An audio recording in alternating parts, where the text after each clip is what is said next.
First time we spoke was over a year ago, and I kind of had a problem with it, man. I had this group on Facebook, and we all know how powerful Facebook is sometimes. I know Drew knows, John knows, but it's kind of a big deal, and I was kind of a big deal. I had this group I was the president of, and it was the first annual club of boycotters who boycott all first annual events. Because back in 2010, 2011, I was in radio and people would send us these flyers and the first annual barbecue cook-off. And I'm like, dude, you can't have first annual. It's inaugural, second annual. So this kind of comes to my attention, that this first annual event. I thought, well, honey, it's recovery. I was talking to my beautiful wife here. She saves me from so much embarrassment. And I thought, man, I don't know if I can do this with a good conscience. I'm the president of this club on Facebook that is clearly boycotting all first annual events. And here I am going to be reaching out to these people. And she said, honey, I said, yes, because that's what you have to say. Yes.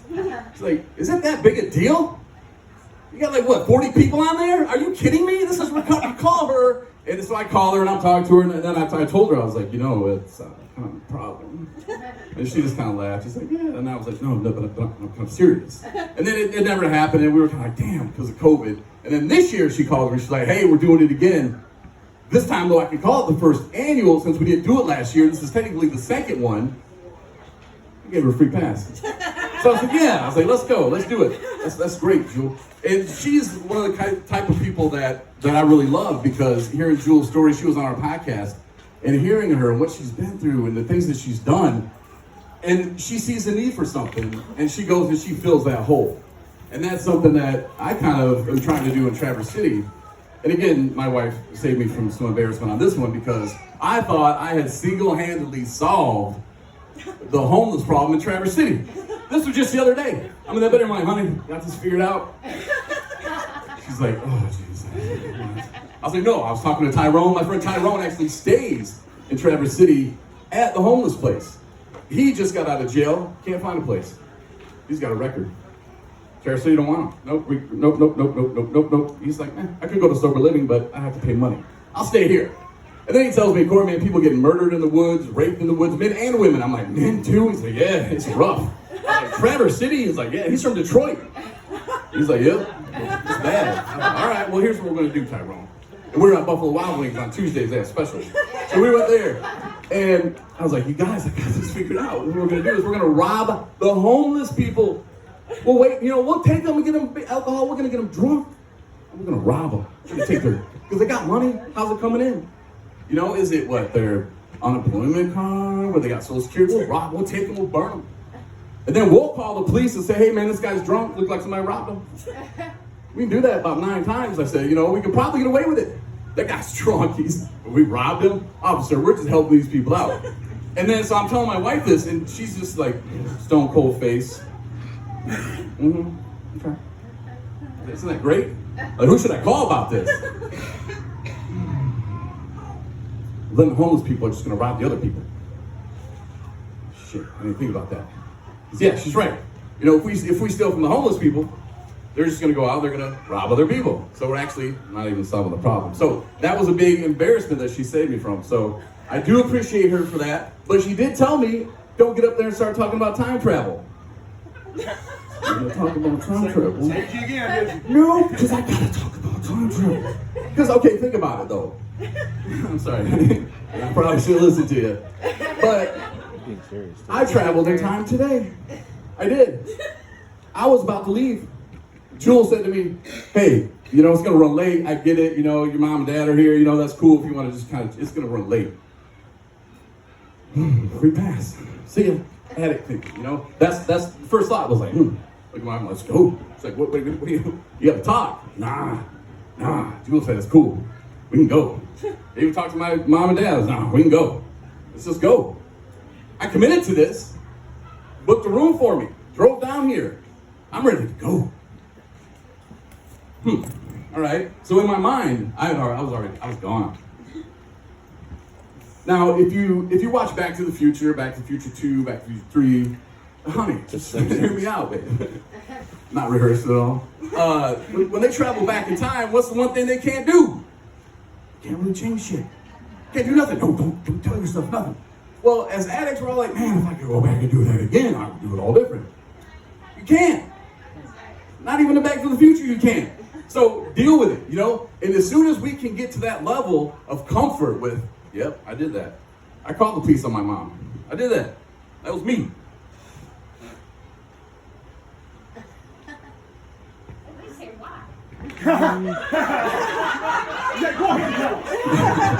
No, that's in the past. We can't change it. But no, I did that. I'm not proud of it. But I happened. She's like, at least say why. But you know, those type of moments we can't really take back. But the moment that we can accept them and go, yep, I was in. Now in the future, you know, we can go in the future about the things we do today. Yeah, there's only a handful of people in here. You know, I was expecting a couple 100 million.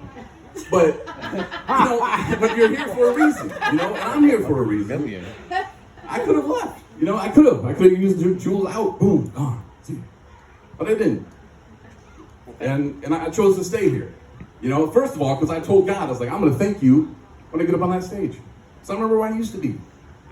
I remember calling, I was talking to him earlier, and I was like, remember we used to call your bank account? $7.46. Yes, and we fit that cheap shit. You know, and seriously, that's all we thought about, man.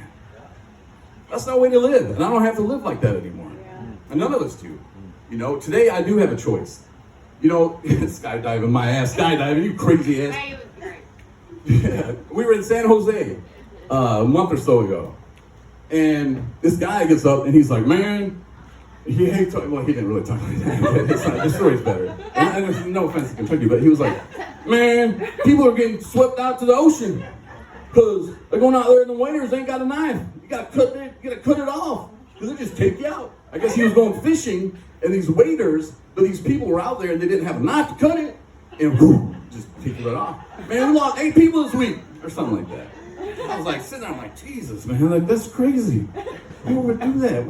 This fish sucks. I'm not a fish guy. I hate it. And so they were like wrapping up the meeting, and I'm like, all right, cool. And the day before we went, and I got up there, and I'm like, I'm from Traverse City, Michigan. Hi, everybody. You know, and I saw a microphone. I was like, give it to me. I need to talk. So that day, I'm just like, all right, cool. We got a plan. We're gonna go to San Francisco. You know, let's go. And they're like, hey. Those guys turns around and like, Corey, why don't you just get up? Can we get up there and speak? I'm like, man, it's over. It's like, no, get up there. So I get up there. Another thing I'm thinking about is this dude getting sweat off, you know, and I don't know, I just started on this thing where I'm not gonna die skydiving. I started talking about it, I'm like, you know, I'm not gonna go skydiving. I'm not gonna die in a motorcycle accident because I don't ride motorcycles. I'm not gonna get swept off to the ocean. I don't have a knife, I'm out fishing for whatever. Because I don't do that, I'm not about that life. So why can't I say, I'm not gonna die from drinking today? Amen. Oh, because you're not supposed to say that because it's worse when you relapse. Oh, don't trust me. Trust me. It's worse already when I relapse, you know, like, why would you put that in your head? Think about it. I'm not skydiving today. I'm not drinking today. I'm not gonna do it. I don't got time for that anymore. I've already lived that life, man. That was hell. Yes. And the times that I had prayed to God, please, God, let me figure it out. He let me. The hard way. Yeah. You know, the long road. Mom put me in the mental ward. That was fun. Tell that story too. But no, I mean, but these people thought I was crazy. They're like, dude, what's wrong with you, man? You were on the radio. You got this stuff going on for you. Like, what are you doing? I don't know. And then I started digging into my past. Or childhood trauma. A pretty good little growing up thing, man. I didn't become Ryan Sandberg, second baseman for Chicago Cubs, but you know what? I got over it. Eventually, a lot of therapy, but it worked. But it was pretty good. And I started like digging deeper. And you told me some stories, man, getting shots of like guts and stuff, like woo. But that was the problem. I was looking at other people's stories. Wow, mine's nothing compared to that. What my dad left when I was 12. No, that's real stuff. You know, and my story doesn't have to be as bad as his, as crazy as his, or hers, or yours. It's my story, and it's still the pain that I feel. So, a lot of years later, time travel. And it got to the point where it was like, all right, I actually got sent to a treatment center. I couldn't leave after a week. Right, Mom? Not leaving this one early. And so I was just like, man, I'm just going to sit in here. I'm going to enjoy my time. I'm going to have fun. Because I've seen too many people come to treatment centers, man, just even at AA meetings sometimes. Man, You go into a meeting like that, man, what do you think's gonna happen? You're gonna have a shitty time. That's just it. And I was like, man, I'm gonna have fun in here. I'm gonna get to know myself. I'm gonna figure this out. I'm gonna try, damn it. And those are some of the things that I started learning about myself. You know, I can't control what other people do. You know, there's people all over the world that just make you mad. You can't do nothing about it. You're gonna punch them in the face? Okay, see when you get out of jail, like that just doesn't work, you know? Grown ass man, you don't just punch people in the face.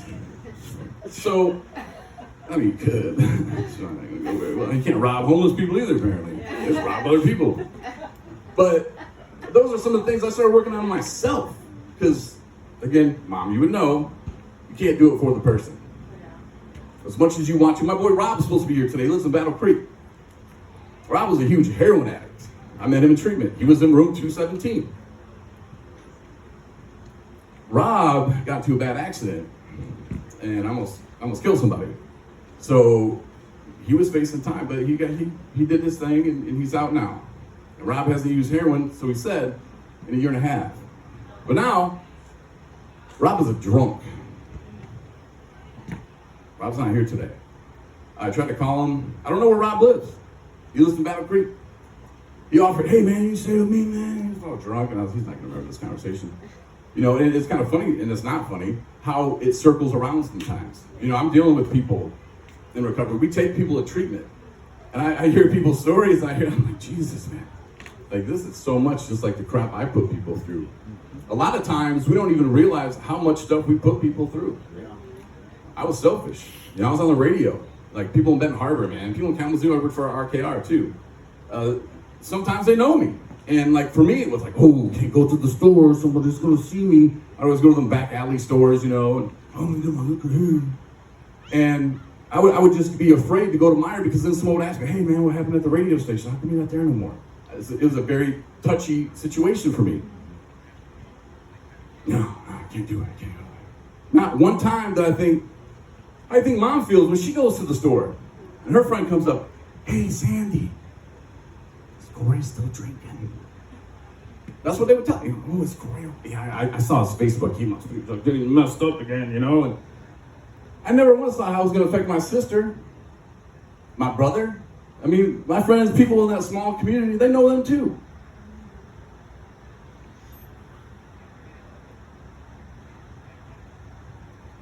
From those fumes.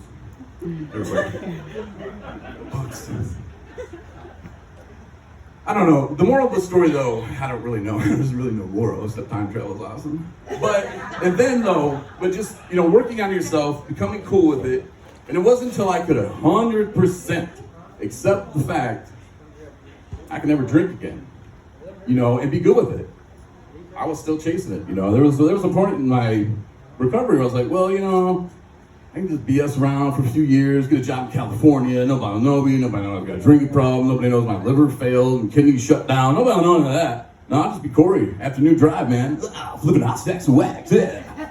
Here's room 5. But I just thought, yeah, they could do that. And now I realize that, first of all, I don't want to be in radio anymore. I can do my own thing. And helping people, taking people to treatment, that's something that's powerful. And then this whole homeless thing, though, for real. I feel that there's something there. There's something calling me, man. Tyrone, people in town, I don't even know. They're like, yeah, I heard of you, man. Like, that's cool. You want to help out over here? Nope. That's homeless people. But see, I'm afraid. What am I going to do? What if I fail? What if I go in there and like, hey, man, I'm going to change the world, which I would never do because, like I said, you can't make other people do anything. But I'm scared. I'm scared if I reach out and I try to help, I might not. What if people die? More people in the woods. But that's when you have to come to the moment, because I was afraid to start the podcast. I was afraid to start a company, you know, turn it into a nonprofit. I was afraid. That was hard work. But I did it. I read a book by Steve Harvey, Family Feud guy. He's awesome. He is, man. He's a great motivator. Yes, he is. The book's called Jump. Mom got it for me. And he said, you know, like, don't be afraid. You know, you have to take that leap. You have to jump. God's going to catch you. And ever since then, I've always kind of looked at things like that. Like, I really have to do the things I'm uncomfortable with, you know, and some of the things that I think that are going to help other people. And I don't know what's in store for me in Traverse City, or if they'll even want to do anything with us. But kicking them out at 9 a.m., telling them they can come back at 4, To me, just really, that's not really doing anything. And sure, not everybody in there is on the, hey, I want some help path, but try. You can't try. You're gonna make them go in the woods? Come on. I don't know. But again, I just kind of want to bring that out. This is me just getting some therapy out at this point. But for real, I'm scared. And it's okay to be scared. It really is. So, my name's Corey Winfield. My wife and I do a podcast. We have resources on our website. If you want to check us out, we do have an app, but 217recovery.com if you want to listen to a bunch of nonsense sometimes. Feel free. But thank you so much. Time travel. And I'm gone. Yeah!